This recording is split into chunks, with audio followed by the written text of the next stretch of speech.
O limiar entre os mundos se torna mais transparente, enquanto o calendário avança rumo às suas últimas sombras. Aqui, envolto pelo silêncio gélido desta construção ancestral, consigo perceber aquilo que vocês experimentaram muito antes de encontrarem palavras para nomear tal sensação. O estremecimento de uma era que chega ao seu desfecho. Vocês não ocupam este espaço apenas como indivíduos de sensibilidade aguçada, mas como observadores posicionados na fronteira do inconsciente compartilhado, detectando as primeiras rachaduras na antiga estrutura psíquica do mundo. Outros chamarão isso de ansiedade, inquietação ou fadiga coletiva. Mas vocês reconhecem algo mais antigo, mais profundo, quase como uma visão premonitória. A grande divisão que já iniciou seu lento desenrolar entre aquilo que a humanidade sempre foi e aquilo em que está sendo forçada a se transformar.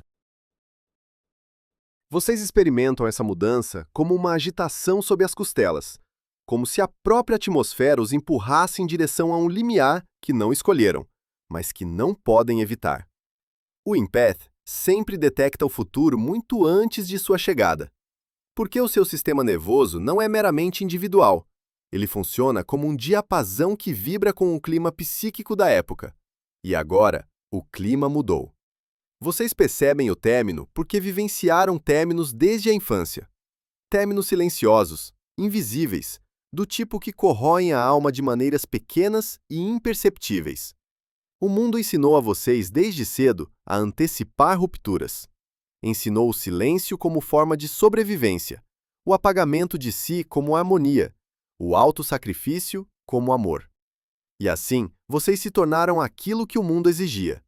A criança que sentia demais e, portanto, fingiu não sentir nada. A criança que carregava peso excessivo e, portanto, afirmou não precisar de nada. A criança que absorvia demais e, portanto, aprendeu a se tornar o recipiente emocional de todos os outros. Vocês foram moldados para desempenhar um papel, não foram criados para desenvolver um eu autêntico. E agora, esse papel está desmoronando. O cansaço de vocês não é comum. Não se trata da exaustão muscular nem do desgaste da rotina. O que vocês sentem é a morte psíquica da persona. Aquela persona agradável que construíram para sobreviver em um mundo que nunca aprendeu a enxergá-los. A persona é uma máscara tecida de acomodação, autominimização, trabalho intuitivo e 1000 pequenas rendições. Ela serviu como armadura e prisão ao mesmo tempo. Mas máscaras não conseguem respirar e se fragmentam sob a pressão da autenticidade. Conforme esta era se transforma, a persona que vocês formaram por necessidade infantil se torna incompatível com a alma em que estão se convertendo. É por isso que vocês estão tão cansados. Não é esgotamento, é metamorfose. Sufocamento em uma pele que não serve mais. A persona agradável foi construída sobre a ilusão de que, se fossem gentis o suficiente, pacientes o suficiente, perdoassem o suficiente, o mundo não os feriria. Vocês acreditaram que a paz viria de tornar-se fácil de amar. Mas esse ideal era uma compensação por uma ferida antiga, a ferida de não ser visto. A criança que não é vista se torna o adulto que excede suas funções. A criança que não é protegida se torna o adulto que protege os outros além de sua capacidade. A criança que não é amada pelo que é se torna o adulto que tenta conquistar pertencimento oferecendo trabalho emocional sem fim. Isso não é bondade. Isso é apaziguamento forçado na forma de virtude. E a alma não consegue sustentar tais distorções indefinidamente. Sob a persona agradável reside a armadilha mais profunda. A primeira das duas distorções arquetípicas que aprisionam o Empath, o Salvador. Este arquétipo não se forma a partir da arrogância, mas do medo. O medo de que, se você não curar o outro, ele entrará em colapso, e esse colapso o envolverá. O Salvador nasce de ambientes onde você aprendeu que sua segurança dependia de estabilizar o caos emocional ao seu redor. Você se tornou sintonizado com cada mudança de tom, cada sombra de humor, cada tremor psíquico. Você aprendeu a antecipar tempestades e a neutralizá-las antes que irrompessem. Você confundiu vigilância com virtude.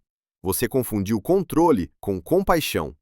Mas o complexo de Salvador é um paradoxo ao curar os outros. Você adia sua própria cura ao resgatar os outros. Você evita descer às profundezas onde sua própria sombra aguarda, com a verdade que adiou por tanto tempo. Cada vez que você se estende para salvar alguém, abandona a figura interior que clama por sua atenção. A criança interior negligenciada, a raiva reprimida, o luto não atendido, o eu autêntico enterrado sob décadas de contorção emocional. O arquétipo do Salvador promete poder, mas na verdade o drena de você. Ele oferece propósito, mas não identidade. Ele mascara sua dor, mas não a cura. E o pior de tudo, ele o prende àqueles que se alimentam de seu trabalho psíquico sem dar nada em troca. A segunda armadilha é ainda mais insidiosa, pois se disfarça como a própria empatia. O espelho. Você não apenas sente os outros, você se torna eles na presença de outra pessoa. Sua psique altera sua forma para corresponder à frequência emocional deles. Os medos deles se tornam sua atenção. Os desejos deles se tornam sua direção. As feridas deles se tornam sua missão. Com o tempo, esse reflexo se torna tão enraizado que seu próprio centro emocional se dissolve. Você sabe como todos os outros se sentem, mas não consegue localizar seus próprios sentimentos. Você navega pela vida não a partir de um eixo interior, mas a partir de 1000 sinais emprestados. Você se torna uma galeria de reflexos sem retrato original. É por isso que você se sente perdido.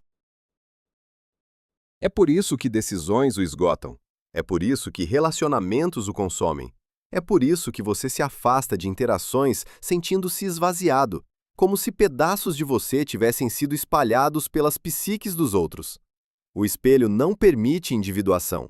Ele interrompe a formação do eu. Ele o prende em adaptação psíquica perpétua, sempre se curvando, sempre se ajustando, sempre se sintonizando até desaparecer nas paisagens emocionais dos outros. O espelho o torna lúcido para todos, mas cego para si mesmo. E agora, à medida que a grande separação se aproxima, esses arquétipos se tensionam sob o peso de suas próprias contradições. O Salvador não pode salvar aqueles que não desejam curar. O espelho não pode continuar refletindo o mundo que está, ele próprio, fragmentado. A persona não pode sobreviver a um tempo que exige autenticidade. E você, o impete. Você não pode carregar os fardos psíquicos de uma era que está se abrindo. Sua tentativa de fazê-lo é o que está o matando. Se você entrar em 2026 com a identidade que sua infância forçou sobre você, não resistirá à intensidade psíquica da mudança que se aproxima. Escreva "Estou pronto" nos comentários se estiver preparado para enfrentar a mudança. O mundo está acelerando em direção a um confronto com sua própria sombra. Estruturas estão se rompendo. Narrativas antigas estão entrando em colapso. As pessoas estão perdendo suas ilusões mais rápido do que conseguem substituí-las. Se você permanecer um espelho, absorverá caos que não foi destinado a você. Se você permanecer um salvador, será puxado para crises que nada têm a ver com seu destino. Se você permanecer dentro da persona agradável, se fragmentará sob a pressão de manter uma identidade que nunca foi sua para começar. Isso não é melodrama, é enantodromia, a antiga verdade de que tudo levado ao seu extremo se torna seu oposto. O empath, que tenta salvar todos, se torna aquele que precisa de resgate.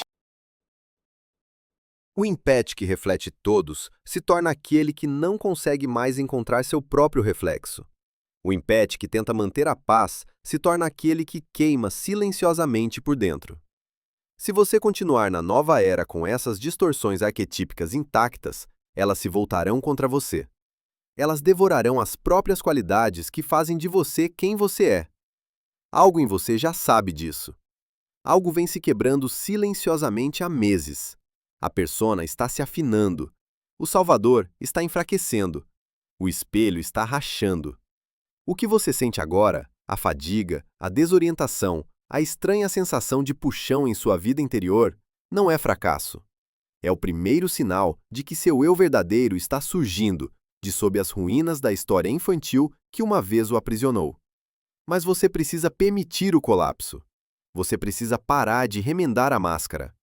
Você precisa deixar a identidade falsa morrer, pois se não o fizer, o novo ano fará isso por você.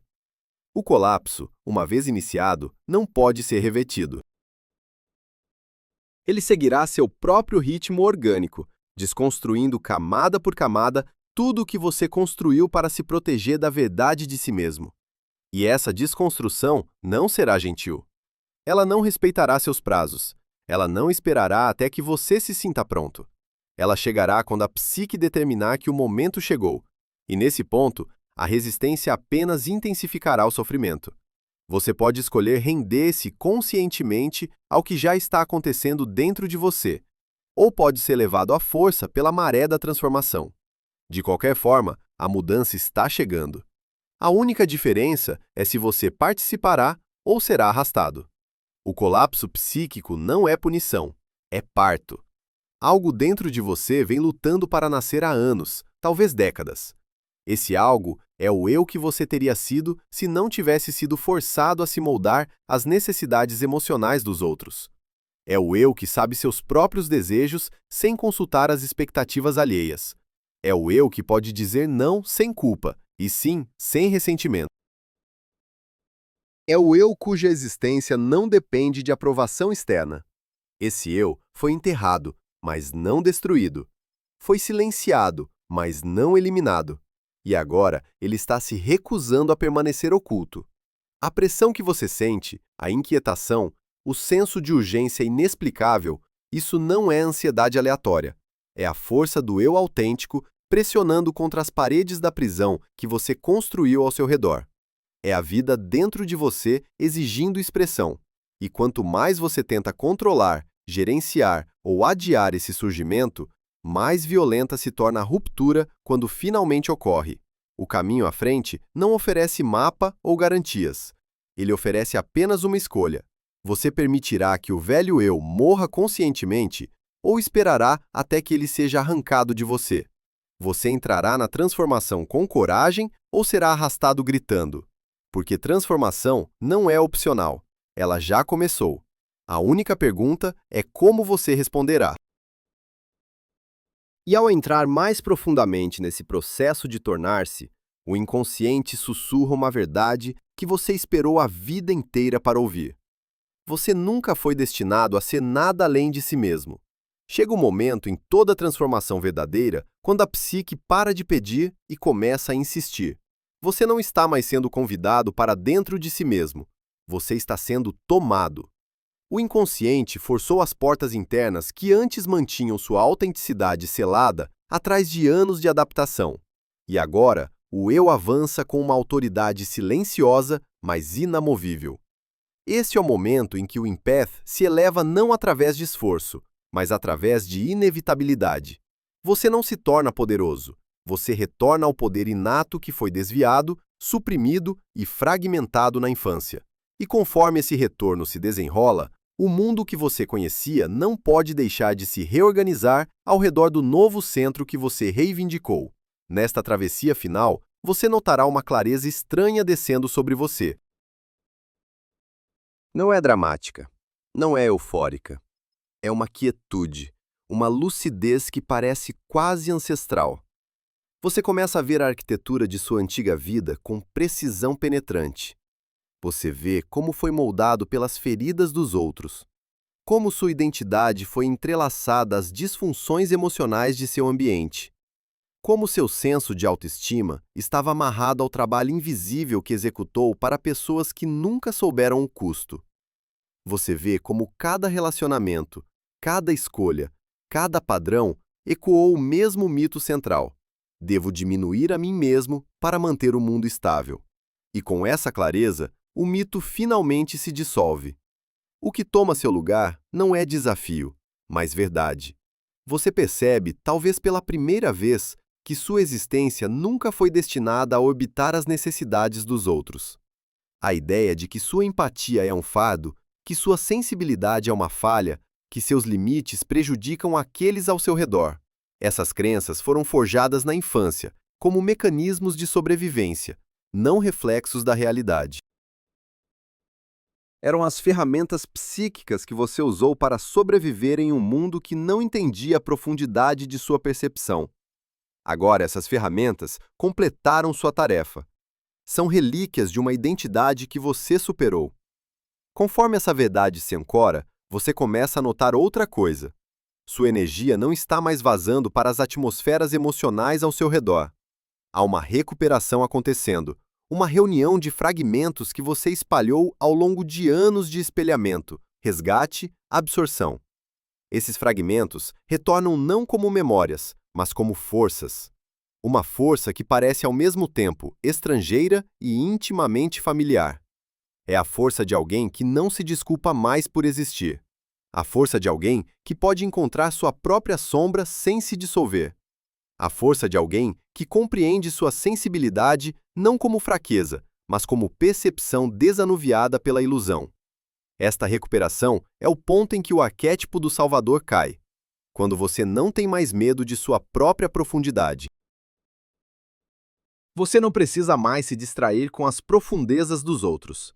Quando você entende que cada alma deve caminhar por seu próprio labirinto, você para de carregar pessoas que se recusam a andar. Quando você reconhece que seu valor é inerente, você para de oferecer a si mesmo como moeda emocional a ser trocada por aprovação. Você finalmente vê que resgatar os outros era uma maneira de adiar sua própria ressurreição. Agora a ressurreição não é mais opcional. É o caminho que o espelho pede seu poder sobre você. Conforme seu eixo interior se fortalece, as frequências emocionais dos outros deixam de engoli-lo inteiro. Você as sente, mas não se torna elas. O medo deles não se torna mais sua ansiedade. A raiva deles não se torna mais sua agitação. O vazio deles não se torna mais sua missão. Você começa a experimentar um limite que não é defensivo, mas inerente. Uma membrana psíquica através da qual você percebe o mundo sem se dissolver nele. Pela primeira vez, você pode testemunhar sem absorver, compreender sem fundir, amar sem se perder. Esta é a marca da soberania psíquica. E uma vez que a soberania começa, ela não recua. Enquanto você permanece nesta nova paisagem psíquica, o mundo ao seu redor começa a mudar. Pessoas que antes se sentiam no direito à sua compaixão podem agora se sentir perturbadas por sua clareza. Aqueles que confiavam em seu trabalho emocional podem acusá-lo de egoísmo, não porque você se tornou egoísta, mas porque seu eu próprio não serve mais às necessidades inconscientes deles.